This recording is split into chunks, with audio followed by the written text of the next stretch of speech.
In a world with an overkill of sports podcasts, two men are brave enough to make one more. A show where topics are endless and brackets are king. Fan stream sports and the Rink Brothers invite you to help make decisions of a lifetime. Where the choice between Fruity Pebbles and the DuckTales theme song can change the course of human history. Sports has a new face. Podcasts have a new enemy. And the world has new heroes in March Chadness.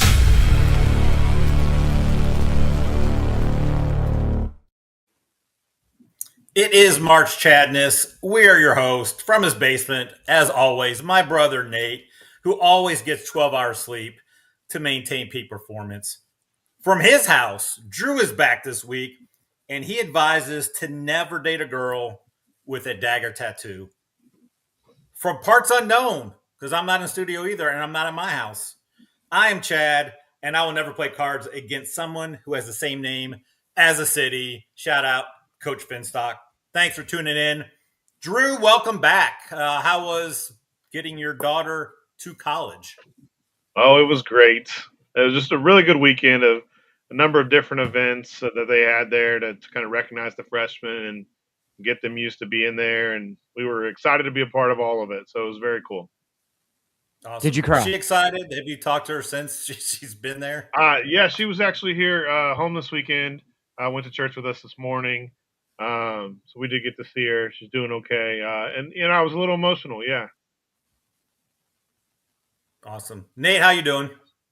Good. And you forgot to say after the 3 rules, you follow those 3 rules, everything else is cream cheese. Everything else is cream cheese. Exactly. So, hey, we got a good show for you today. Starting off with some sad news. Not much sports going on. So we'll kind of give you the layout of what we're going to talk about today. So we'll do Are You a Fan that we've done before to get to know us a little bit better. We're doing a 2-minute drill, so that's exciting. Nate, Drew, and I will each give you a 2-minute take on a sports topic. We have a puppet fart to do again this week, and it's not the WNBA, even though we could do puppet farts on the WNBA pretty much every week. And then we got a movie mashup bracket, so I'm excited about that. That's something a little bit different. So I hope you find it entertaining. Nate and I found it very entertaining, sending each other 517 different movie mashups that we hopefully will do continuing to go on. But starting off in sad news, Hayden Panettiere did pass away. She was 36 years old. Most known for, she was in Heroes, Save the Cheerleader, Save the World. She was in Friday Night Lights. There was another movie when she was younger I cannot think of right now. She was the best in Remember the Titans. Remember the Titans. Yeah, she was the daughter in Remember the Titans. So Malcolm in the Middle. And she was the babysitter in, I think, a couple episodes of Malcolm in the Middle. So since we have this thing, we're going to a moment of silence with Scream 4 and Scream 6. Sorry. Yeah, and Scream 6. Okay, yeah. So a lot of different stuff. She was always great in everything she was in. So we're going to play our thing to recognize anyone famous that has passed away here. So our 5,000 candles.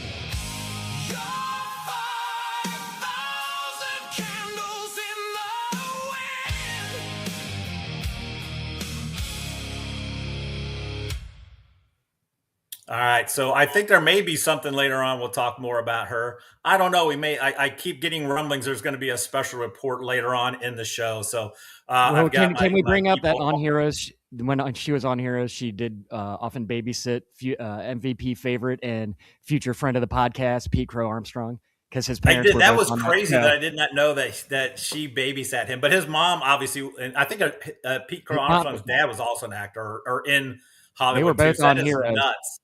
Yeah, that is nuts. So let's get things started here. It's been a minute since we've had it. So we're going to do Are You a Fan? I'm a fan. I'm a fan. I'm a mighty big fan. I'm a fan. I've realized I got so many different drops and stuff for today. So Are You a Fan? It's something we're doing, a sports talk show fans, but are you a fan to get to know us better? Because we still haven't even had this show on for a year. Um, just different topics to see if we're fans. Nate and I probably know a lot about each other since we are brothers. But Drew, not knowing us very well, but sometimes some things could surprise you, like some Uncle Sam news or something like that Nate did not know about. Santa Claus. Exactly. So let's start off with: are you a fan of the card game Euchre? Nate. Yes, we grew up playing it. Love it. I hate that nobody in my family knows how to play. I don't get to play very much, but yeah, at the Welsen house, it was big doings. We'd have multiple tables. Winners keep moving up, losers keep moving back, and we'd do it for hours upon hours. I absolutely love euchre, and I'm sad I don't get to play it enough. Yeah, it was big at the Wells house. So my birthday, like they had 4 or 5 tables, and if you win, you moved up.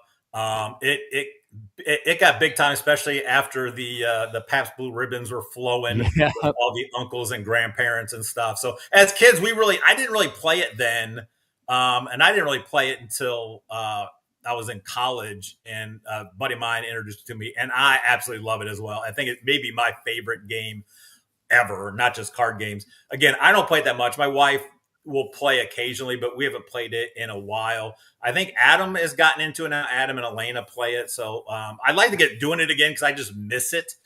Drew, are you a big euchre guy? Yeah, I love euchre. My wife doesn't care for it. My kids don't care for it. So, like you guys, I don't get to play very often. But growing up, I would play. My dad had a really good friend named Rick who came over, and he was kind of like my uncle, just not through blood. And we would play euchre. I was the oldest of the 4 kids, so it was my mom and dad and Rick and then me, and so I got to play. And I'll never forget, he would always, when he cut, it was either he cut thin to win or thick because it rhymed with Rick. There you go. All right, we'll have to get the 3 of us and then someone else to play euchre. We'll just get a Lennox euchre party going. So excellent. I'm glad everyone likes euchre. It is. Do you remember when we found out at the Jessens house that in the dining room area with the mirror behind them, you'd sit somebody there so you could cheat and see their cards? Cheating's allowed. That sounds like a Grandpa Welsen play there. All right, let's go to a different. Huh? It's funny, Chad. So our former pastor Peyton had come up from the South and he had never played euchre. Okay. And so I actually taught him to play. And I found out years later, like, he was quite the cheater at euchre. So big table talker, and I was like, I did not teach him that. He did not teach him. All right. So when you play, Drew, if you're a point away, what do you say? I'm going to go away. No, so our big thing was, like, if you're in the barn, you have 9, 1 point to win, and then you stick the cards in your ears. Is that part of what you guys had done? No, I was a big chicken guy. In the barn. In the barn. Okay, that's cool. It's amazing. So much fun. All right, let's go to a different game, a newer game. Drew, you brought this one up, so let's talk about pickleball. Drew, are you a fan? So I don't think I would just roll up to a park to play pickleball with strangers. My daughter played tennis all through high school, so she is adamant that she will never, ever play pickleball. She just hates the idea of it. There are pickleball courts pretty close to her dorm at school, and we're like, oh, you could go out. No, I'm never going to do that. But my younger daughter does like it. I would be happy to go out and hit with her. We hit one time. We didn't actually play a game. And I think if I had some friends that wanted to do it, it would be something that was active, that wouldn't be as active. But I couldn't see myself doing it regularly. What I didn't realize is that it was created in like 1965. Wow. It just didn't get popular until later in the 2000s. 2 guys, I think in Washington, just got some ping pong paddles and like a badminton net and messed around with it. But yeah, I would play if I could play with my kids or with my friends, but not something I would go do just for myself. I got you. Nate, are you a fan of pickleball? I've never played, and they just keep opening up places around here. Like by Lunkin, there's this huge warehouse that is just pickleball. All the tennis courts that were by the driving range, by the cottage, those are all now pickleball courts. So I've spent so much time making fun of people playing pickleball that I can't. I don't want to play it because I'm afraid I'll like it and I'm afraid I'm going to be good at it. And then I can't be a pickleball guy. I got to change the way I dress. I got to get rid of the tattoos. I can't be a pickleball guy. So we may never know if I like it. No, I've never played. I have pickleball paddles and balls in the trunk of my car because Adam would play and the kids would all play. I don't know. It seems like it's like this generation's racquetball. It seems a little weird. I'd rather just play tennis. I don't like it because, again, the pickleball courts popped up like Dollar Generals pop up. They are just popping up everywhere. And I think they got to have there's got to be at least a pickleball court and like a 10-mile radius. The other thing I don't like is I don't play basketball anymore, but it seems like it's taken over like the Y gym. So now it's like there's less time for pickup basketball, which is an actual sport, unlike pickleball. And I heard Charles Barkley was talking about this, that the pickleball injuries, he was talking to like some doctor friend, are huge because it's not like like old people play it, but it's still pretty active because Drew's it's basically it's just a smaller court, but you're still doing like tennis moves and that kind of stuff. So a lot of older people like my age are out there being active and they're lunging and stuff, and there's a lot of knee injuries or falling. So the doctors love it because of all the injuries. So be careful if out there playing pickleball. But I'm not a fan. Like if my kids want me to play, like I'm like Drew, I would go play. But again, I'm not going to go out and seek it out. I think it's kind of lame, like racquetball was lame. So what's crazy, Chad, is like, so when I was looking it up this week, I guess it's named after pickle boats, crew, like rowing in college. They would have like the competition, and then all the leftover people that didn't get to like be on the crew team, they got to be in the pickle boat, and they got to be like this extra race. And I was like, well, that's weird. So I learned this week at school from a teacher that apparently in middle school now we're playing fifth quarters of football games. And I was like, what is that? And he's like, well, we play four quarters, like with all the regular kids. And then the kids that don't get to play like at all, we play a fifth quarter. And like the cheerleaders don't cheer, and sometimes the refs don't even stay, but that way they get to play. And I was like, what are you talking about? A fifth quarter? What? That's a whole nother. That's a whole nother thing. I got a lot. I did not know that. I did not know this either. It was news to me. What's wrong with our society today? Like a fifth quarter. Okay, this isn't upward. All right, last one is the bench because then everybody's like, you're a fifth quarter guy. A fifth quarter. You know? Yeah, whatever. I'm gonna start using that as a slam on somebody.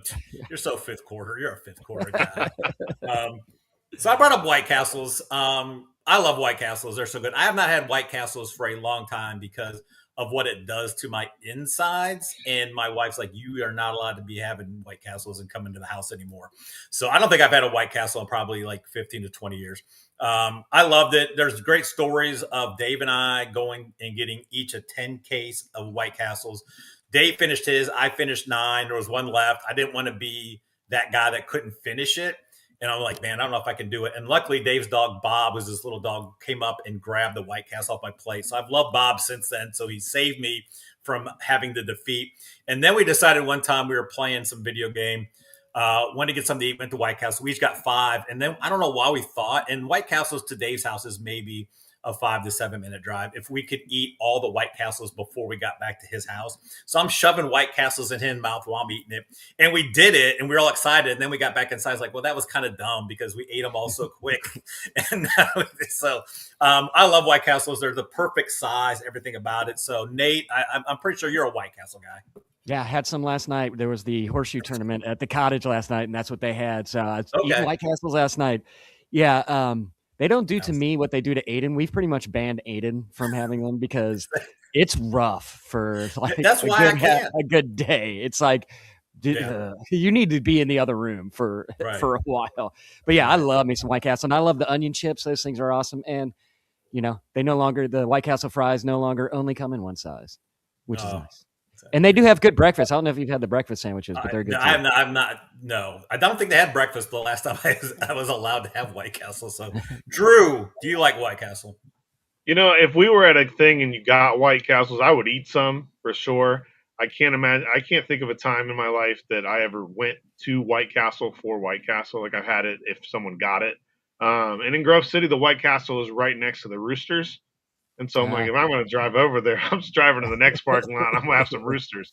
So yeah, White Castle, not my favorite, but I would eat it if you had it. I gotcha. Yeah, it's in a weird place. Like there's a couple restaurants on Stringtown where you better come around the other way to turn right into it, and you don't try to turn left out of the parking lot of where it's at. All right, we're gonna do a new segment called 2 Minute Drill. So there wasn't much going on in sports right now. We're gonna be talking college football next week, and then we'll be knee deep, head first NFL from here on out, which I'm excited about. So I thought we could each give a 2 minute drill, 2 minutes on any sports kind of topic you want today. So, Drew, since you were not here last week, we'll let you go first. And if I can get you full screen, we'll get you full screen. And Drew, give us your 2 minute drill today. All right. My guy, Tony Romo, is getting a raw deal. So if you haven't heard, Tony Romo was arrested at the end of July for OWI, operating while intoxicated, up in Wisconsin. He was actually pulled over for passing by the gore, which I didn't know what that was. And apparently it's like the triangular, like striped section when you're getting on or off the freeway. And so he passed someone on the gore, and he got pulled over for that. And then there's a whole video that's been released. If you watch the video, which I've watched a number of times, he's very agreeable. I mean, he multiple times apologizes, says, I'm sorry if he didn't think he was doing something right, which when he's doing the field sobriety test. Even says, like, hey, I'll do what you want me to do. In the video, there's a chance that he might be intoxicated. I personally am not a drinker. And obviously I don't condone drinking and driving. But in the video, he's goofy. He talks too much, but that's who he is. That's who he is as a broadcaster too. And so he's getting a little bit of a raw deal because CBS, I think, is using this as a reason to kind of push him out of the booth. Now, 5 years ago, he was the hot thing, and that wouldn't have probably been something they would have been like, oh, okay, like slap on the wrist, like don't do that again. But there wasn't an accident, and they're putting J.J. Watt in the booth. J.J. Watt makes significantly less money than Tony Romo, who makes like $17 or $18 million a year. Jim Nantz can make anybody look good, so J.J. Watt will probably do fine. But J.J. Watt makes much less, and Jim Nantz, makes like $10 million. So it's crazy to think that neither one is making Tom Brady money at $37.5 million a year, which is crazy talk, more than he ever made as a football player in a year. But yeah, I think Tony Romo's getting a raw deal. There's talk that they may try to get out of $72 million for a morality clause because of this OWI arrest. So I'm still with you, Tony. All right. So Tony Romo, he's one of the guys I think like with Collinsworth who was good at first, and then he kind of got buying into himself, and then they try to do too much. Just announce, man. Just announce. That's all I need you to do. I don't need you to do like 5 minutes of comedy, anything like that. Good news is Cynthia Lennox 5241 says Daryl will play with the three of us for Euchre. So appreciate it. Yeah. Oh, okay. There you go. Excellent. All right. Hey, Nate, let's get your 2-minute drill. Wait, let me just comment on the Tony Romo. Do you think when he was doing it, he's like, I'm passing him on the gore, Jim? It was improper passing, which he did a time or two in his career. So and just think if this was a domestic abuse charge, he could probably play for a team, so he could still have work. But just goes to show what they prioritize there. Okay, I'm ready. All right, Nate. I can't believe I'm spending time talking about this, but I think we all saw the Angel Reese miss 2 layups to win a game. So like the WNBA is supposed to expand to 18 teams by 2030. I'm just going to say, just don't. The product already isn't good. Adding more teams of people that can't make buckets is not going to make you money. This is a company that's hemorrhaging money every year, and tapping into the Detroit market is not going to save you guys. What will save you, and Chad and I discussed this with all the other sports, let them start fighting. You're already halfway there. Girls are getting assaulted on the court left and right. Let's just make it official. the Kathy Engelbert, I'm talking to you, Mrs. probably a Ms. Engelbert, commissioner of the WNBA. Be an innovator. Get a penalty bench. Let the girls scrap it out. You will get butts in seats, and your ratings will quadruple, quintuple, octuple. Drew, what is it for 10? A doctuple? I don't know. You will be printing money. Just do it. Be the first one to do it. That's all I got. Let them fight. Excellent. I totally forgot about that. If you go back and listen to one of the episodes we did, how we could change, what we would do to change to better the four major sports. Hockey wasn't too much, but the other ones was like, just let them all fight. Give them all like the hockey rules. Let them fight for a little bit and then break it up. I love it, Nate. Let them fight. People and we discuss it will cut down on the domestic abuse with all these athletes. And people will probably watch. Like if you're looking like, dude, let's see if Caitlin Clark can hold her own against some of these people. I would watch it 1,000%. Exactly. I still probably would not. So the only time I'd watch is if I'm in there trying to keep Angel Reese from getting 10 rebounds in a game. They definitely don't need to expand, though. Like most leagues don't need to expand. No. There's probably too many teams in a lot of these professional leagues. You can't fill with all these good teams, so most of them could lose teams. Yeah, and we had talked about that before you joined us, Drew, on the show, where baseball should go back to 24. Basketball definitely should go back to 24. Like if you eliminated the entire Brooklyn Nets roster except for Michael Porter Jr., it's not affecting the sport at all. It's probably going to make it better. So we had talked about that. I think football's kind of perfect, kind of where it is. Because again, you've seen teams go the last to first and stuff like that. So yeah, everything, they're never going to shrink anything. No. So, all right, let me do mine. This is a weird one because I wasn't sure what I was going to do. And then I'm like, I think I want to go back to sports when there weren't replays and challenges. I know we want to get everything right. I know it sucked when the Detroit Tigers pitcher way back when got a raw deal. He should have the perfect game. They called the guy safe.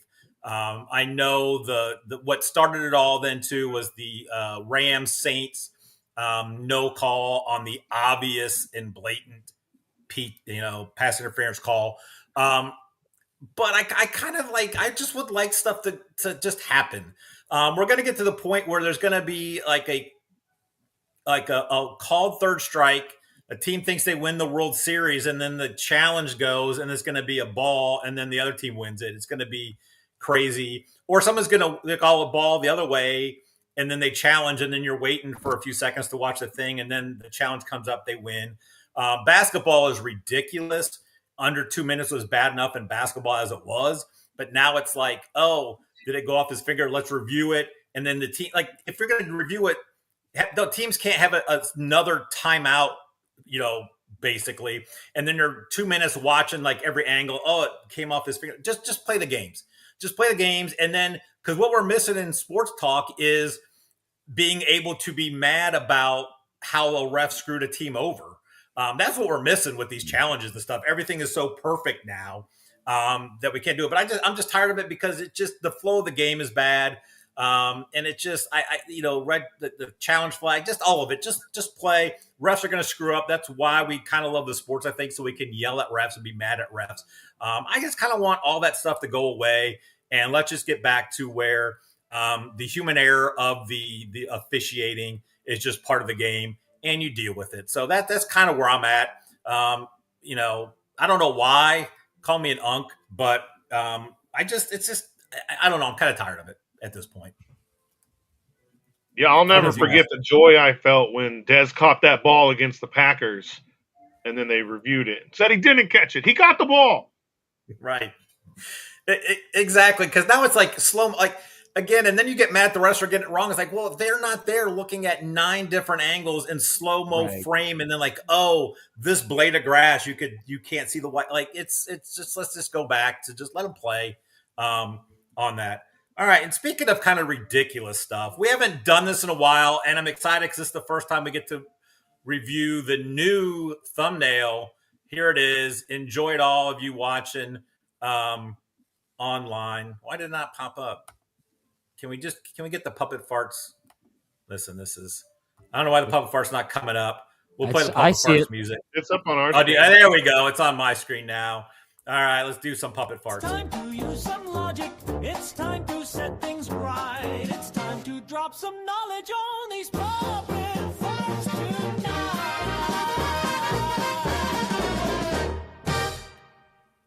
That may be one of the greatest thumbnails of all time. I love that thing so much with like the shit. Like it's so great. It is so great.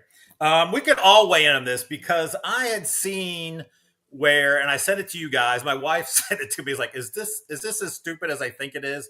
And it was. So there was someone posted online. It was a whole big thing. They had a backdrop, a table with hats, balloons. So excited for Lex to play this year for whatever team it was in the U7 baseball thing. So Youth 7 baseball team, they're having, I don't want to call it a signing day, but it was like, hey, he committed to this U7 team. We're excited. They had balloons. They probably had cake and stuff. What are we doing? Like it's U7. This isn't this isn't a big deal. Go play somewhere. This is like the whole we're having a big ceremony for graduating kindergarten in 6th grade. It's stupid. Don't give this a whole nother thing. I'll get on AAU and how much I hate it and how much it has ruined youth sports. But this is just like, why are we having a signing day type deal for the kid? He's probably like sits the bench. Who knows? Even if he's the best player, what are we doing for these kids? I hate it. It was stupid. It's ridiculous. You look like a fool. Dad, what are you doing?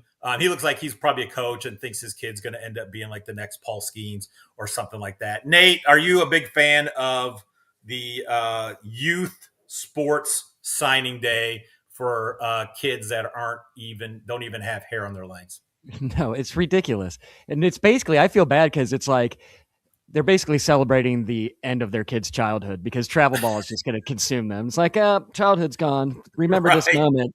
I mean, that's the thing is less than 0.5% of kids that play travel ball go to the pros. And it's like, it is. I feel like it's almost a celebration of our kid's childhood's gone. He's just going to play baseball forever. And he'll remember it when he's selling tires one day. Drew. Yeah, I mean, this kid's probably in 2nd grade.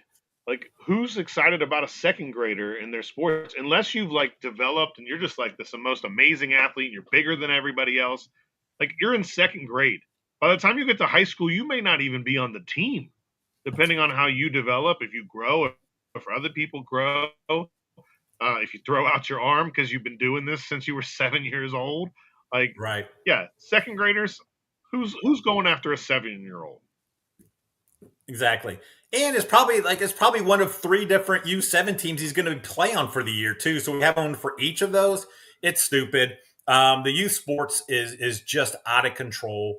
We need to go back to you play a sport during the season of the sport and then go play other sports. That's why I have all these injuries. That's a whole nother topic. But I saw that and like, are we really posting stuff about, hey, he signed with a U7 team? Which here's the thing. Most of these teams are going to take you if you have the money, like unless you're just so bad, because they'll take your money if you're not going to play. So unless you're a fifth quarter kind of guy, then they're not taking you. Fifth quarter 7-year-old's not getting signing day. Is that going to be the 8th inning guy because they only play 7 innings in that? So, hey Chad, there was another one last night that was like a puppet part because it was just nothing, and it makes sense because it's Harrison Butker with the puppet part. He made a 69-yard field goal that just doesn't count. And so that would set the record, but it doesn't count. So it's just a puppet part. It's just a puppet part. I mean, it was exciting and stuff. That's the other thing too. Field goals are like out of control, man. It's like almost like 50-yarders are almost like you expect them to make it now. So we could have a whole different conversation. Stop what we were doing. It's like he's kicking one from 50 yards out. And now it's like, well, he better make this. Someone had put a clip. It had to have been from like the 80s where a guy made like a 45-yard field goal and the announcers were like ecstatic, like it was unbelievable that this guy made a 45-yard field goal. So it's crazy. And I don't mind kickers and stuff. I think it's cool, but I don't know if we need to, shrink the goalpost in some and make it shorter. I don't know, but I mean, it's kind of crazy because you basically if you cross midfield, you're almost in field goal range for some of these guys like Aubrey and stuff like that. When we were in high school, we like never kicked a field goal because we didn't have a kicker. We should have just went and got somebody from the soccer team. But I was the long snapper, and so they had like kicker tryouts, and I just kept getting drilled. I was like, "How about we just go for it?" We never scored touchdowns anyway, but like maybe if we do, we'll just go for it, and I won't get hit with the ball. Exactly. Exactly. Oh, wait a minute. We have some breaking news. I hear we have a special Nate of the Union address.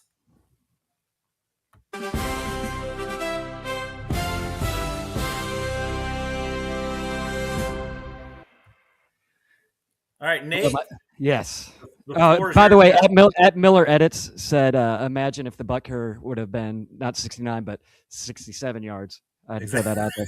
Exactly. All right, my fellow Americans. Guess what? Hollywood's killing people again. The Hayden Panettiere is just tragic. 36, and it was just months after her talking about some tragic things that happened to her in Hollywood right around when she turned 18. And is it a coincidence that she dies a couple months right after that? Maybe if this was the first time, or maybe even the second time. But I mean, we're talking Hayden Panettiere, Isaac Cappy, Stanley Kubrick, Corey Haim, Anthony Bourdain, Rochelle Trachtenberg, Anne Heche, and now it's just becoming a pattern. Now, do I honestly think that there's some Hollywood henchmen going around and killing these people and making it look like overdose or natural causes? Of course I do. But even if I'm wrong, if these people are dying of substance abuse problems, a lot of them have substance abuse problems because they had to endure years of sexual abuse while everybody turned a blind eye because nobody wanted to lose their job. So either way, Hollywood has blood on their hands. So can we just start agreeing that a good majority of the people in Hollywood are probably bad people, and we shouldn't be relying on their opinions on things such as morality or religion or politics? And I don't know how Hollywood keeps getting away with this. They get a pass that nobody else does. You know, you get a handful of videos of bad cops being bad cops, and it's awful. But everybody's like, oh, all cops are scumbags, defund the police. But we have endless accounts of pedophilia and sexual abuse and rape in Hollywood, and nobody's boycotting movies. We're all like, hey, when's the next Avengers coming out, fellas? I bet it's going to be super duper. They just keep getting a pass. But I'm not going to boycott movies either, so I don't know. I don't know what the answer is. I will tell you what I think a good answer is if you are a parent, especially the parent of a little girl, but if you are a parent at all, do not let your kids get into acting. Keep them as far away from Hollywood as humanly possible, unless you can be there every second of every minute of every day. And even then, I wouldn't suggest it, because then you're just around the element. And, you dance with the devil long enough, you don't change him, he changes you. And if you're an attractive young woman with aspirations of acting, maybe consider a different career path. May I suggest basketball? The WNBA is expanding to 18 teams, and you don't even have to be good. Seriously, just start practicing like an hour a day. If you're just half decent and don't look like a dude, the sky is the limit. Sure, you won't make Hollywood actress money, but your chances of being raped are substantially lower. And I'm all about quality of life. That being said, God bless you all, and God bless America. Thanks, Nate. Yeah, the Hollywood is crazy. Like Sarah and I talked about, I don't know who as a parent would allow their kids into this, but I think a lot of it is the parents want the stardom for their kids so they can have the money and then be like, look at my kid, and brag on them and that kind of thing. But I know it's just all like Hollywood, politics, the stonecutters run it all. And they're all pedophiles. So now we're going to be on a list even more. Nate and I are already on a list because our brother is on a list for his political things, Superfly. So we're probably on a shorter, smaller list. There's a picture of the three of us there looking sharp. That was last year. That was Nate probably could still wear that dinosaur shirt. Drew, do you agree? Like Hollywood's just a cesspool of evil. It's a messed up place, man. And as messed up as that is too, like they're also not coming up with any original ideas. No, like Disney just had their thing, and like every other movie was a sequel. So it's like you're not even making quality good movies for the most part anymore either. So yeah. All right. Speaking of movies, what a transition. Let's go to our bracket. Today's bracket is movie mashups. They're talking brackets, y'all. Rink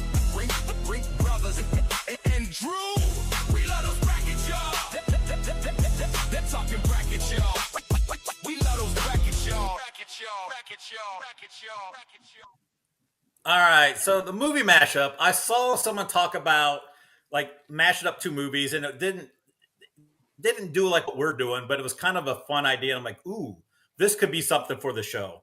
And I sent it out to you guys. You guys seem to be excited. Nate and I, like in our just he and I thing, like sent like we probably did send about 100 different movie mashup ideas. So hopefully this goes well. Hopefully it's entertaining enough, and we'll bring it back. We already have stuff set for like an entire like horror movie mashup one.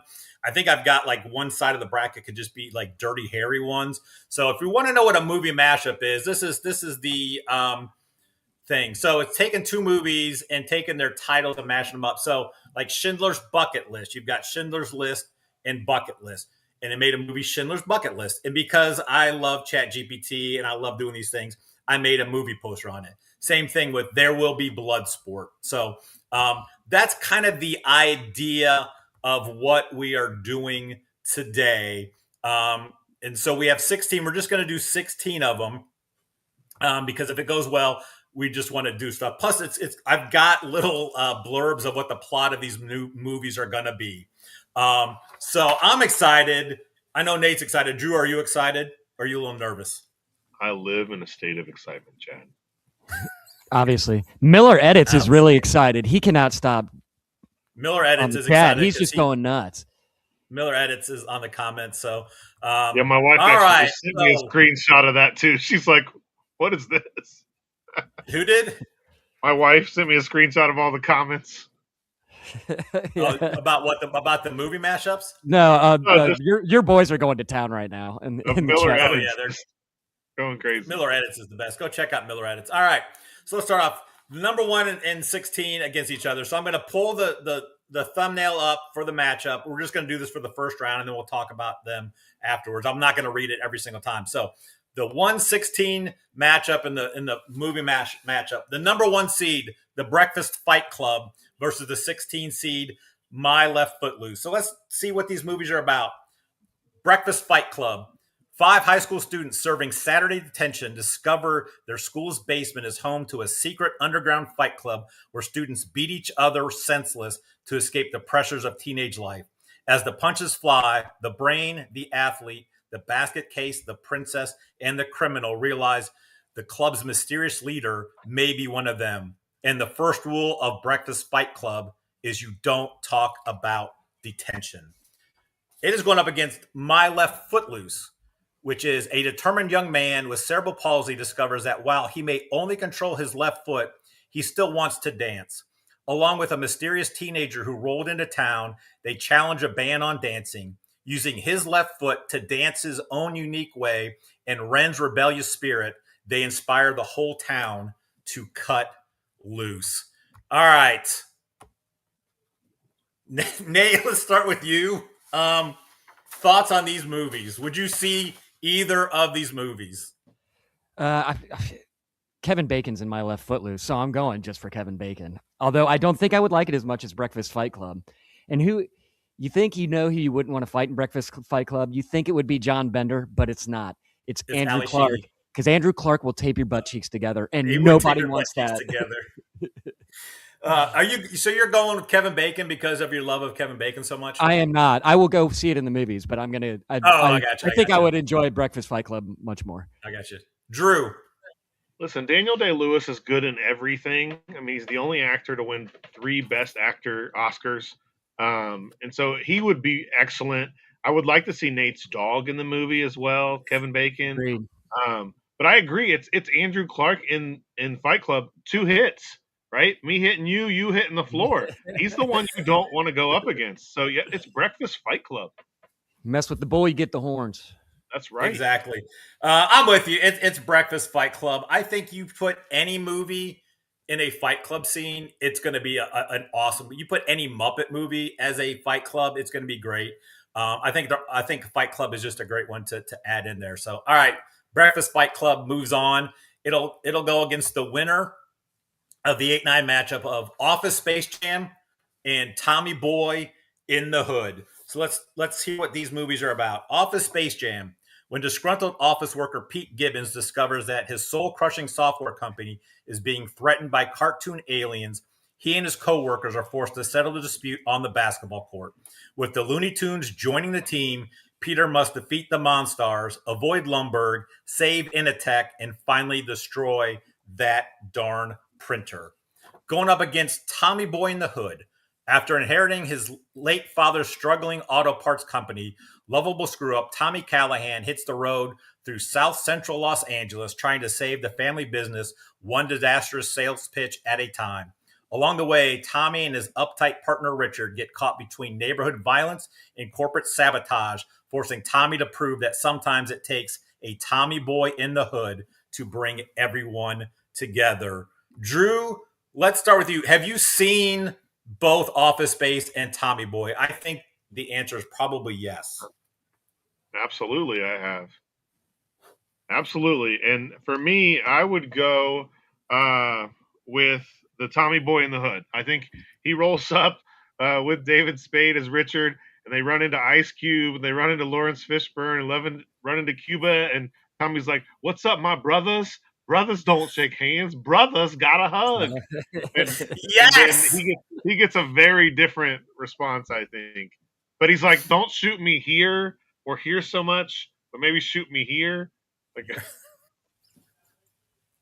excellent work, Drew. I'm glad you are back. Nate. good to be back. Office Space Jam would be fun. Would it be Coach Lumbergh? Would he be like, "Yeah, Peter, I'm going to need you to go ahead and go against the Monstars this week." Okay. And I think the key to them winning would be Milton, Stephen Root's character, because I think he would take on his persona from Dodgeball and he would just get angry and then they would beat the Monstars. But dude, give me Chris Farley. It's Tommy Boy. Can you just imagine? Doughboy in a little coat. Doughboy in a little coat. Trey, what's happening? It'd be great. Give me Tommy Boy in the Hood. You guys are both great, and using the combo of those things, tremendous. I was going to go that way anyways, but if I was not going that way, you guys would have convinced me. I really think Office Space Jam just is funnier in theory than the actual movie would be, because it'd probably just be like the Space Jam movie just with the Office Space guys in it. So it's Tommy Boy in the Hood all the way, and it's probably underseeded as an 8 seed. All right. Moving on, we've got the 5-12 matchup, which let me pull it up here. This is one of my favorite ones that Nate and I did. I laughed so very hard with it. So you've got the girl with the peach dragon tattoo versus Dirty Dancing with Wolves. So the 5 seed, the girl with the peach dragon tattoo, a brilliant but troubled hacker investigating a decades-old disappearance discovers the key to the mystery is a mysterious boy named Pete and the giant invisible dragon protecting him. As she follows a trail of corruption, secrets, and suspicious tattoos, she realizes Pete's dragon may be the only witness powerful enough to expose the truth. Going up against, where is it? Did I not write? Oh, there it is. Dirty Dancing with Wolves. A lonely Civil War soldier stationed on a frontier discovers a pack of wild wolves with an unusual talent. They love to dance, and he soon joins them for nightly routines under the moonlight. When the army threatens his new 4-legged dance partners, he must protect the pack and prove that nobody puts a wolf in a corner. Nate. Peach Dragon was a staple in the Rink household growing up. When I came up with that combination, I laughed so very hard just thinking about it. And then I put the thumbnail, I put the stuff into ChatGPT, and when it came up, I laughed even harder. So I'm partial to Peach Dragon. Are you? But is the dancing, Dirty Dancing with Wolves intriguing to you? Nobody putting Wolfie in a corner is pretty intriguing. It would be fun to watch, but I'm more of a suspense thriller guy. So give me the girl with the peach dragon tattoo. And yeah, just when you sent that, I laughed out loud. And hey, girls out there, if you get a peach dragon tattoo, I think it'd be kind of cool. So it's a conversation starter for sure. Exactly. Drew. I mean, I think if we saw Dirty Dancing with Wolves, we would all have the time of our lives.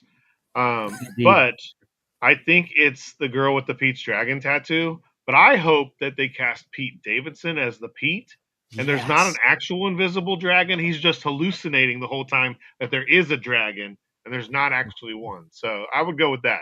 The girl with the Pete's Dragon. Awesome. I was gonna go. Dragon Yeah, tattoo. I was gonna go Pete's Dragon Tattoo. Dirty Dancing with Wolves is funny, but Pete's Dragon Tattoo is so great. And then combine. I've never seen a girl with the dragon tattoo, but like combine the Pete's Dragon, and if it was kind of a musical too, would be kind of funny. I think so. That's going up against the winner of the 413, which is one of my favorite ones. It was one of the first ones I came up with. I just thought that because of the visual of it, it's probably my favorite visual of all of them.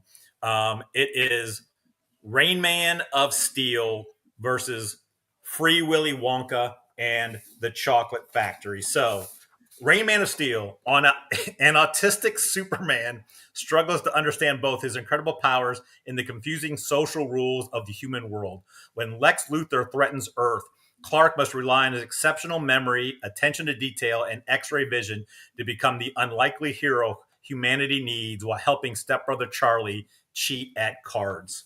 That is going up against, obviously, Free Willy Wonka and the Chocolate Factory. After a young boy discovers a magical golden ticket, he wins a tour of Willy Wonka's mysterious chocolate factory, only to learn that his biggest attraction is a captive killer whale, also named Willy. With Wonka determined to turn the whale into his next candy-making sensation, the boy must outsmart the eccentric chocolatier and free Willy before he becomes the secret ingredient. Drew, which is the better movie to go see? Yeah, so I remember Free Willy being a big time movie when I was a kid. I didn't actually care for it a whole lot, but I remember it being a big deal. I will say if Charlie Bucket's going to try to free the whale, I hope that he's bringing Augustus Gloop and Veruca Salt, and there's like this band of misfits working together would be cool. But I'm going to go Rain Man of Steel. I think he would have strength. He would have X-ray vision. He would be an excellent driver because he drives slow on the driveway. He would have all those things. And Rain Man is probably my dad's favorite movie of all time. And so I think I would go Rain Man of Steel here. Nate. I'm glad that you had the Gene Wilder Willy Wonka, not the creepy Johnny Depp one. That's Well, the the Johnny only one Depp I one is acknowledge. Charlie in the Chocolate Factory. That's right. That's right. true. I stand corrected. Thank you, Drew. It's what makes you a great sports journalist. I would like to hear a line like the snozberries taste like whale blubber, but no, it's Rain Man of Steel because not only would he be a good driver, he's definitely a good flyer. Yeah, Good. Son of Jor-El. Yeah, Lex Luthor, grab my neck, squeeze real hard. Kmart sucks. Give me Rain Man of Steel. Yeah, as much as I would love to see like them I think the kids still get killed off, but I think it's like they confuse Augustus Gloop with the whale, and somehow that happens, and something crazy like that happens. It's Rain Man. That was my favorite one. An autistic Superman who like he gets his suit ripped, and he can only get the underwear at Kmart. The fact that he's got to go save the world, but Wapner's on in like 5 minutes, so that's the big dilemma. Does he save? Like no, he's going to watch the People's Court. He has Lois to. Lane, or does he go watch Wapner? I think that is must see movie there. So that moves on. All right, down in the lower part of the bracket, let's go with the 314. The Toxic Avengers, not just the Toxic Avenger, but the Toxic Avengers against West Side Toy Story. So the Toxic Avengers. When the Avengers are knocked into a massive vat of toxic waste during a battle, Earth's mightiest heroes emerge as grotesquely mutated, radioactive versions of themselves with bizarre new powers. Now, the Toxic Avengers must learn to work together in their horrifying new forms while stopping the villain responsible for turning superheroes into super mutants. Going up against West Side Toy Story. When Andy's toys split into rival gangs, Woody leads the Slinks and Buzz commands the Taters as they battle for control of the bedroom through elaborate dance-offs and plastic street fights. But Buzz falls for Jessie from the other side. The toys discover that friendship and love might be enough to end the feud. Nate, what do you got here? Do you like a super movie that are toxic Avenger people, or do you like a musical Toy Story?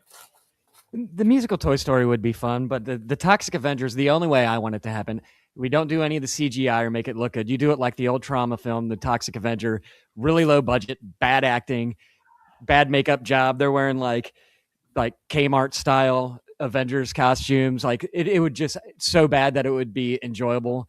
That's the Toxic Avengers I would want to see. Gotcha. Drew? Yeah, I think Toxic Avengers, it would matter which villain they were going up against, right? Whether it was Thanos or Ultron or Loki. But if I want to watch mutant superheroes, I'm just going to watch X-Men. West Side Toy Story is funny because it's a movie that could still be made. They're going to continue to make Toy Story movies, so they could make West Side Toy Story if they want. And I think there's a place for this movie. Somewhere there's a place for that movie. I'll go with West Side Toy Story. There might be. I mean, part of it is because it could be like they kind of did have the different sides of that first one where everyone was against Woody. So I kind of like if Nate's idea of it has to be the old Trauma. It can't be super neat and cool. It has to be like that 80s style. I kind of would like that. I don't know why I would like it so much, but like have like the Avengers still being cool, like Iron Man still having the stuff, but being like some mutant kind of thing. I think I'm gonna go Toxic Avengers, just because I think what pushed me over the top is that the movie poster is way cooler than the Toy Story one. Plus, the Toy Story one probably is going to happen, so we'll end up seeing it eventually. All right, get it copyrighted. Get it copyrighted. Do it now. Get a copyright. I know copyright. We got to copyright. We got to copyright all these. All right, let's go 6-11 here. Con Air Bud snakes on a plane, train, and automobile. So we do have a plane off for this one. So Con Air Bud, when a basketball playing golden retriever is accidentally locked aboard a prison transport plane, he becomes the only thing standing between a group of escaped convicts and freedom. Now Air Bud must dribble, dunk, and fetch his way through 30,000 feet of chaos to help a wrongly imprisoned hero. Snakes on planes, trains, and automobiles. When a suitcase full of deadly snakes accidentally joins Neil and Dell on their disastrous Thanksgiving journey home, every plane, train, and automobile they board turns into a reptile-infested nightmare. Stranded together with bad weather, worse luck, and snakes absolutely everywhere, the mismatched travelers must survive the trip long enough to finally make it home for dinner in Snakes on Planes, Trains, and Automobiles. Drew, where are you going on this one? Yeah, I'm not a huge Air Bud guy. They made a bunch of those when I was younger.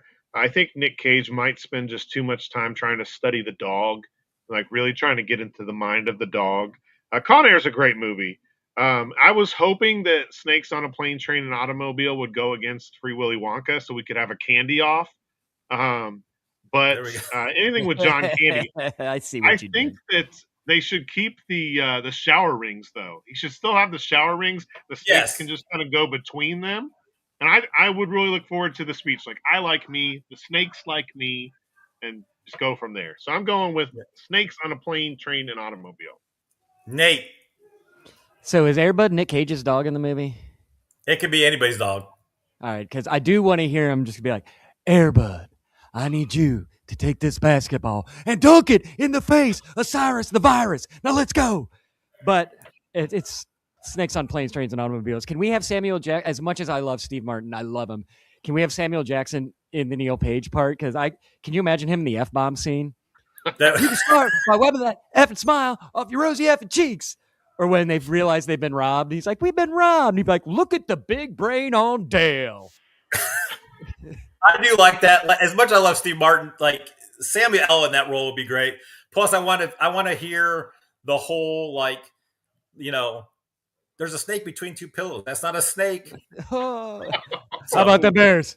How about them Bears? So Plane, Train, Samuel L. Jackson in the Steve Martin role would be absolutely phenomenal. It is Snakes on Planes, Trains, and Automobiles. All right, round out the first round, 7-10.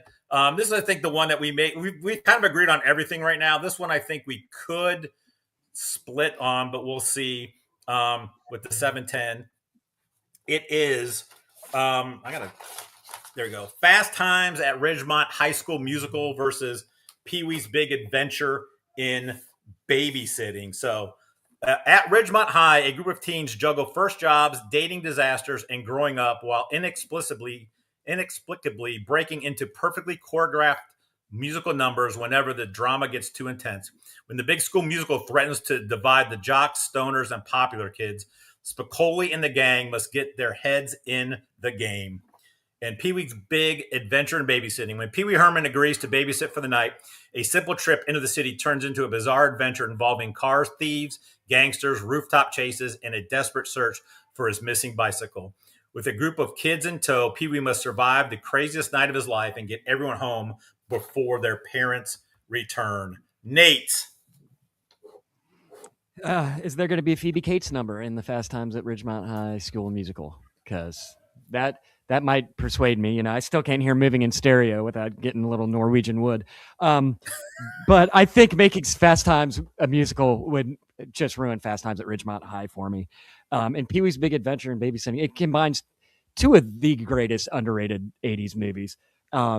I would love to see that. Tim Burton has to direct it, of course. Yes. And instead of like the tow truck guy in Adventures in Babysitting, can it be Large Marge?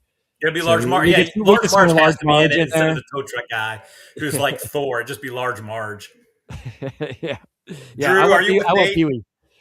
Are you on Pee-wee's or are you doing the Fast Times? Nate went Pee-wee. Is that right? Nate went Pee-wee? Correct. Nate went Pee-wee. Okay. Yeah. So, I mean, as I'm thinking about the Fast Times at Ridgemont High musical, think about the songs we could get. There'd be a song about Mr. Hand. There'd be a song about Doesn't Anybody Knock Anymore. And I'm curious to see what happens because I want to know, are we all in this together? Because, Chad, I'm going to go Pee-wee as well, but are we all in this together? The Pee-wee one is interesting. It'd be fun because I love Nate and I love Pee-wee's Big Adventure. It is I love that movie so much for the absurdity.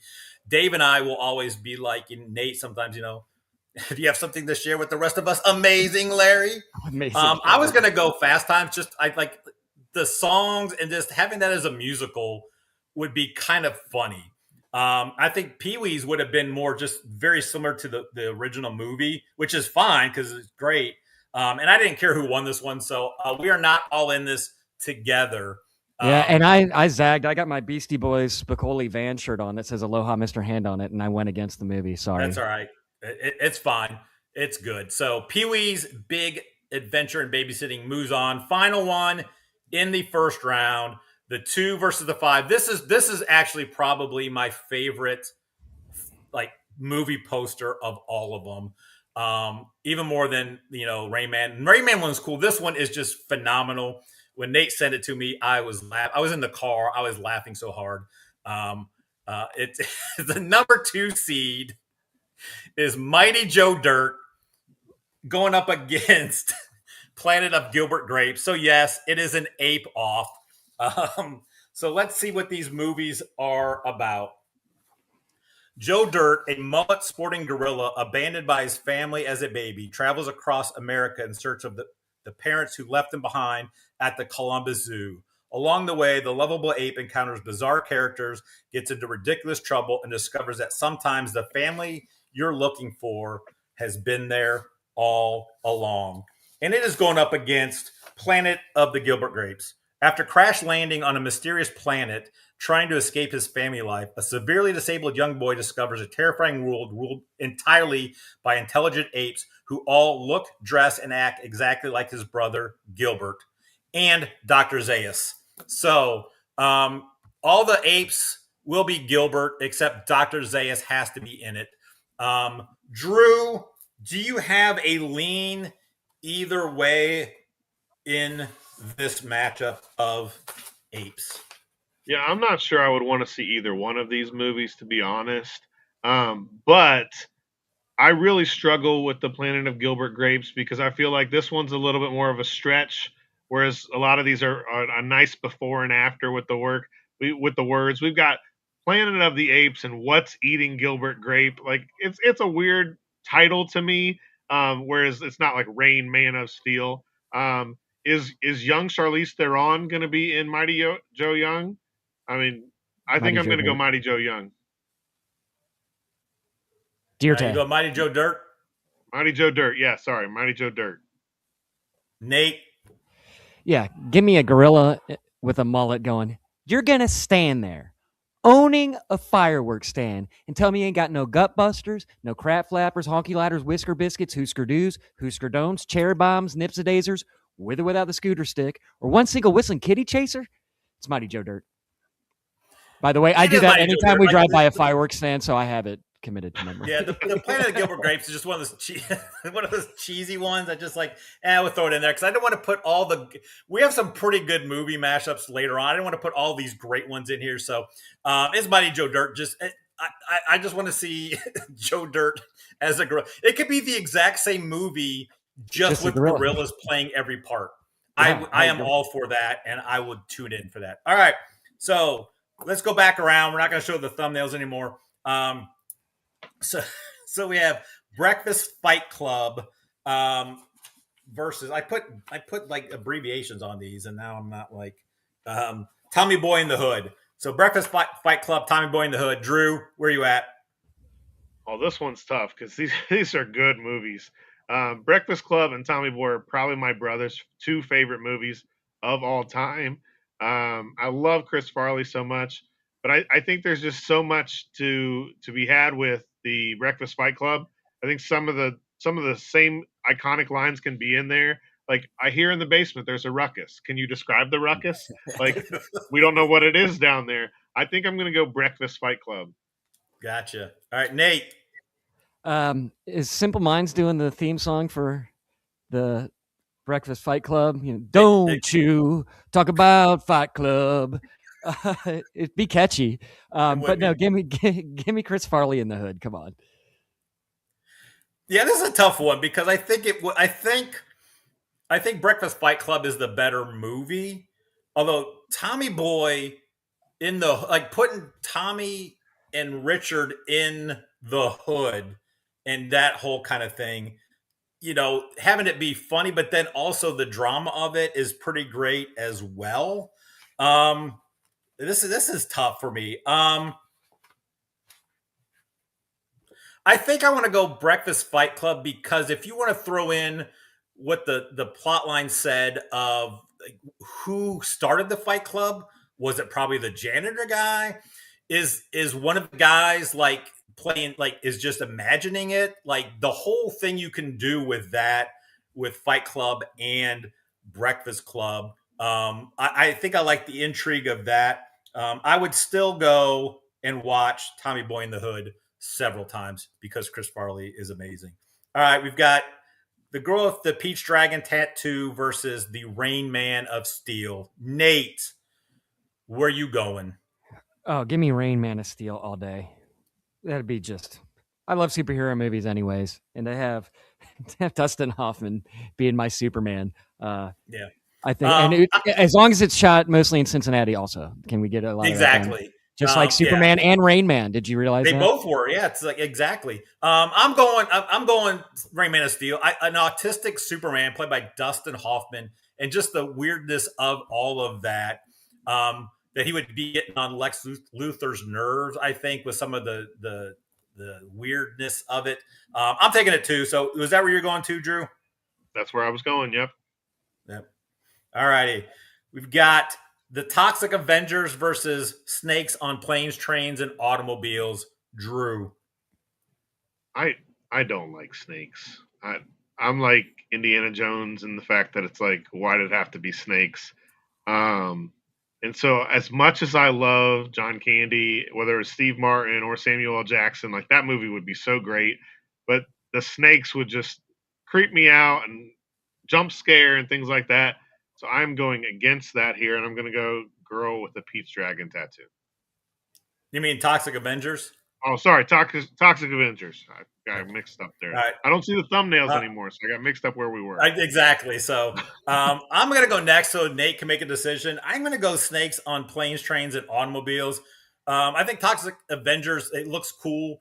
It'll be fun to see them do that. But Nate sold me if Samuel Jackson is Neil, like this movie is going to be phenomenal. And I think it's going to be one of those things like the snakes are probably going to just be like a second thing. It's probably not going to be the main part of the movie, but they just kind of show up. It's kind of like, I think The Walking Dead is always funny because like, oh, it's about zombies. But a lot of times in The Walking Dead, like the zombies were like such a second, third part of the thing. And then they show up like, oh yeah, that's right. There are zombies here. I think I would love it. Candy and Jackson, give me Snakes on Planes, Trains, and Automobiles. Nate, you get to decide for a change. 3 coins in a fountain, each one seeking happiness. It's Snakes and Planes, Trains, and Automobiles. Okay. All right, Planes, Trains, Automobiles with snakes on it. Move on. All right, the last one to get to the final 4. Pee-wee's Big Babysitting Adventure in Babysitting, or is it Mighty Joe Dirt? Nate. Yeah, is Chris Walken going to be in Mighty Joe Dirt? Because you give me Chris Walken with the gorilla, and I'm in all day. Is Christopher Walken? I know about Joe Dirt. Is Christopher Walken in Joe Dirt? Yeah. Then there's going to be an ape Christopher Walken. Oh, well, that even better. You're talking to my guy all wrong. Strong tone. Do it again. I'm going to throw my feces at you. Drew, are you going Mighty Joe Dirt again? Or are you taking Pee-wee? No, it's Pee-wee. You know, when they get captured by the Lords of Hell, he's like, I say we let him go. And I want to see Pee-wee sing the Babysitter Blues, right? And could he do the Babysitter Blues with his shoes doing the dance? Exactly. And I want them to end up in the basement of the Alamo. So it's Pee-wee for me. This is another tough one. That Pee-wee would be great in that just Mighty Joe Dirt with gorillas. Like there may be nothing better to see something like that. So I'm going Mighty Joe Dirt. But again, all these in the lead 8, I think I would watch. I would pay to go see all these movies. So we need to get Superfly to work on generating CGI AI movies for all these, and we can make $1 bazillion. All right, so now we're down to the final 4. It's a quick one. We only had 16. I'm not used to having it so quick to the final 4. We've got final 4 of the number 1 seed Breakfast Fight Club versus the number 4 seed Rain Man of Steel. You have I think Planes, Trains was at that was like a 10 seed, wasn't it? I got to look back here.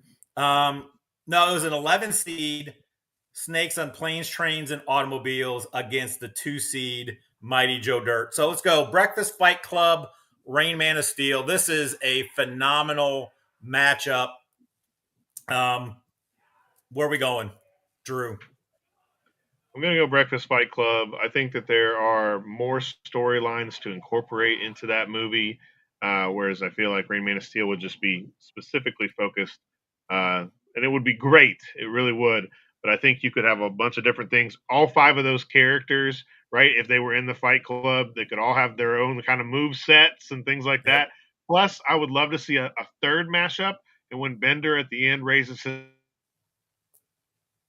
fist, Free Willy, goes over top of him just like he does in that movie. Outstanding. Nate and I did start doing like 3 movie mashups. I think we got to 5 movie mashup, which that's insane. Nate, are you going Breakfast Fight Club also? Yeah, once you started talking about it last round, what if Richard Vernon isn't even really there? It's just a figment of Bender's imagination. And also there would be a little more comedy involved in all the fighting too. I think it'd be a more fun watch. The Rain Man of Steel would probably be more like Man of Steel. It's like, is there still like a half hour left of this? Exactly. Especially if what's his name made it too. Like it's nuts. Was it Gunn that did that one or? I can't remember. As much as I think the Rain Man one is probably better as like a 20 minute short, because I think eventually all the autistic superhero stick is gonna get a little old. Where I think Breakfast Fight Club from start to finish is gonna grab you. It's so unbelievable.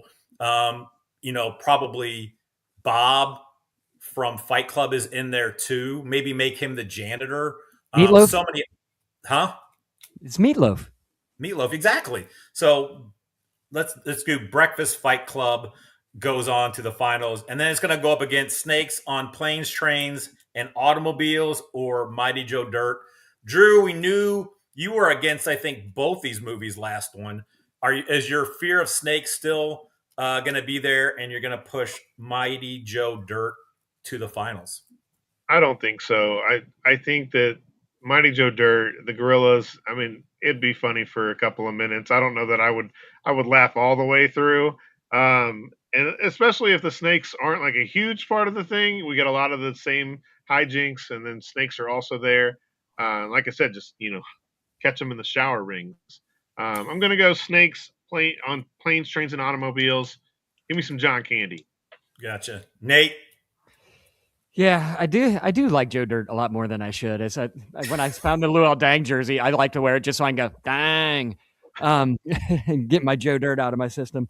But yeah, I'm with him, and selfishly, I want another John Candy movie. So give me an extra John Candy movie. Exactly. I think I'm with you too. Like, I think that it would be fun. Like, Joe Dirt is a good watch once. Or Planes, Trains, and Automobiles, you can watch all the time, and then you just add the snakes and Samuel L. Jackson in it. I still say that the Samuel L. Jackson John Candy dynamic awesome. is so phenomenal. So it's going on as an 11 seed. So we got the finals now. Breakfast Fight Club, Snakes on Planes, Trains, and Automobiles. Nate, who do you have winning the whole thing? This is tough. I think I'm going to go with Snakes on Planes, Trains, and Automobiles, though. I think I'm going to go with John Candy. These would both be great, though. They would be. I mean, like, most of these would be pretty phenomenal. Drew?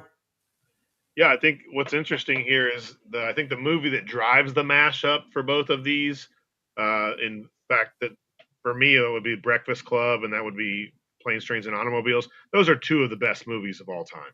Like, and those are movies, like, if they're on TBS, I'm going to watch them for 10, 15 minutes for sure. Maybe even the rest of the night if they're going to be on there. But like I said, I think just too many different directions and different storylines and different jokes you can get out of Breakfast Fight Club. So I'm going Breakfast Fight Club, but don't talk about it, Chad. Don't talk about it. I will not talk about it. Don't you? So if Breakfast Fight Club wins, then Breakfast Club would have 2 victories, because I believe it won the John Hughes bracket. It did indeed. Right. And Planes, Trains, and Automobiles was in the John Hughes bracket. Yeah, so it's a John Hughes mashup off somehow we got there. So yeah, they both would be phenomenal. I think just because I think the movie overall would be so much better. I'm going to go Breakfast Fight Club to win it all. So Breakfast Fight Club wins the movie mashup. And because of that, we'll talk about it here in a minute. We do have a thumbnail and a song. Drew, this will be your first time hearing this song. Well, I heard it last week. I watched the show. Let the confetti fall, the March Chadness bracket. You want it all, so raise a glass. The battle's won. Tonight you stand number 1. Suck it, losers. All right. If this show ever becomes like super popular, we'll probably be able to make money off a. You could buy a March Chadness Suck It Losers trophy. So, a surprise that Breakfast Fight Club. Can we get Sean and Gus as cameos? We probably could. I'm going to reach out to James Rode Rodriguez to see if he would like to come on for the Gus nicknames, and if he could bring Dule Hill along as well. We'll go 5 wide. I think it would be phenomenal. I doubt he will, but who knows? I don't know what they're doing now. Worst thing says no. No, that's the worst you can say, or just not reply back. So I got to send him a good show to have him watch, that he would know. Oh, this is a legit show. If he doesn't answer right away, Chad, or call you back, just wait for it. So exactly. So is it a surprise, Drew, that Breakfast Fight Club won? I don't think so. I mean, I think those are both great movies, and we didn't even talk about Ed Norton. I mean, so yeah, that's right. I mean, that's just it. What's Ed Norton? Ed Norton, does he play the principal guy? Like, I mean, it's just so weird how you would just combine all of it together. I think Ed Norton may have to be either the janitor or he just takes over. I don't know. Like I hate for him to take over like the Judd Nelson role because Judd Nelson's so great. I mean, who knows? Maybe we come up with a sixth like student type. That's true. There you go. We could do that. Yes. So and just to find out who really was in charge of Fight Club. Nate, is it a surprise to you? No, I had a good feeling about that one going through. Yeah. I tell you, I just liked coming up with it and then trying to come up with funny movie posters. Like I said, I just use I give it direction a lot of times. Sometimes I was just like, I usually start off with movie mashup poster for this movie. And I just see what Chat GPT came up with first. A lot of times it was like phenomenal. Like the Pete's Dragon tattoo one. That was the first. I just said mix these up. And that's what they come up with. So a lot of them were. Some of them I had to tweak a little bit. Toxic Avengers was a chore because certain things Chat GPT does not like. So if it's some sort of like innuendo, sexual content, it's not going to do that. If it's like the Avengers, Star Wars, anything like that, it's not going to even do it. So I had to work around it saying a superhero costume that is red, white, and blue with a star on it. And then it popped up with that. I'm like, oh, I think I found the workaround. And then I was like a costume for a superhero that is maroon and gold. And then made of iron. And so I worked around it there. So that was the one I was most proud of because it took me so much longer to do. But it was great. I think it was fun enough. We had 377 views. So I appreciate that. If you like it, hit the like button. Comment if you would like us to do more of these. We have enough. I can do one of all mashups with a horror movie. I could give you a sneak peek spoiler alert. Ernest Saves Sleepaway Camp, you know. I'm excited for that one. So Cujo I'm Dirt. excited. The horror one we can do later on in October.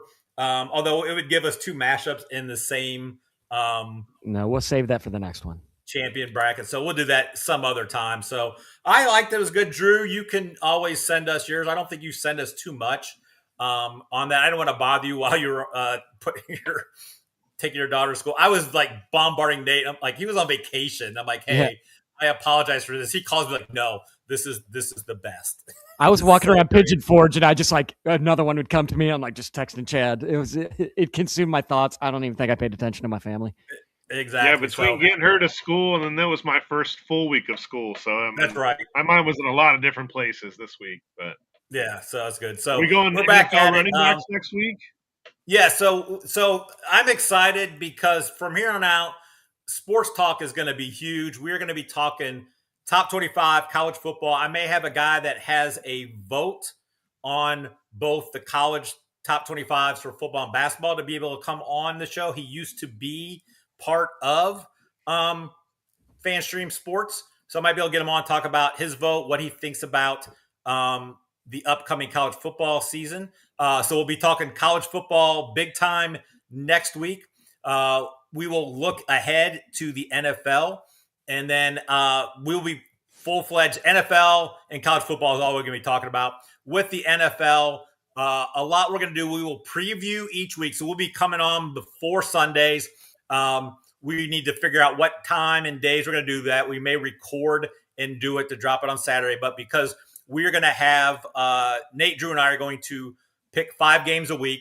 It's going to at least be the Sunday Night Football and Monday Night Football games. We all have to pick those 2, but then we'll be able to pick 3 other games that we want just straight up, and we'll monitor that throughout. We also will just preview the week. We'll kind of go over Thursday Night Football, what happened, preview the week as well. So I'm excited about the sports talk coming in. And then in the middle of that, it's going to be college basketball season. And that's always exciting. So I think these are going to be some big time shows where the sports talk's going to probably be 45 minutes, which I'm excited about. This is just the summer. It just is trying to pick and choose, and you can only talk so much baseball each week. I don't want to talk WNBA again ever. Yeah, there's only so much WNBA that I can tolerate. I don't want this to be a WNBA show. So I do like it. I appreciate it.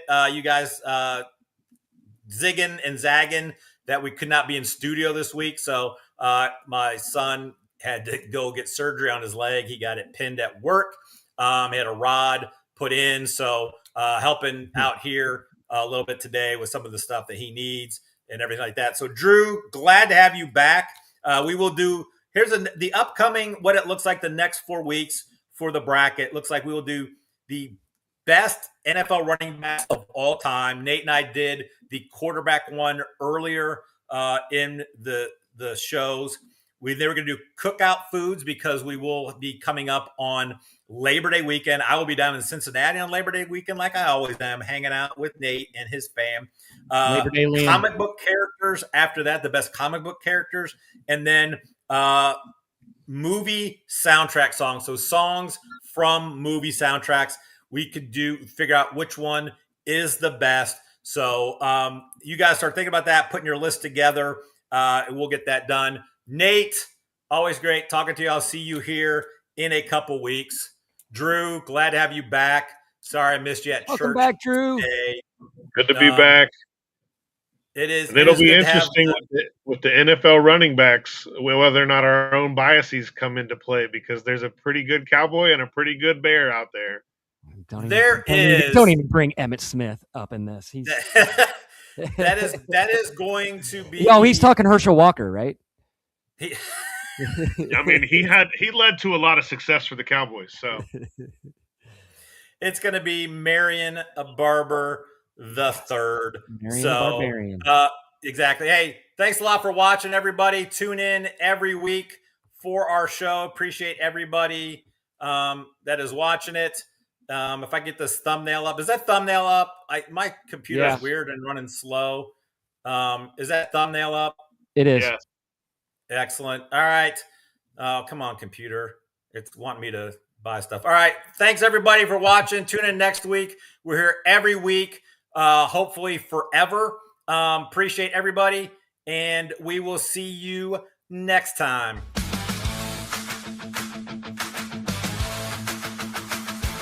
It's March Chadness. They'll cure your sadness with sports and brackets. They'll bring the madness all year long, and this concludes their pod theme song. They're talking brackets, y'all. Does Barry Manilow know you rate his wardrobe?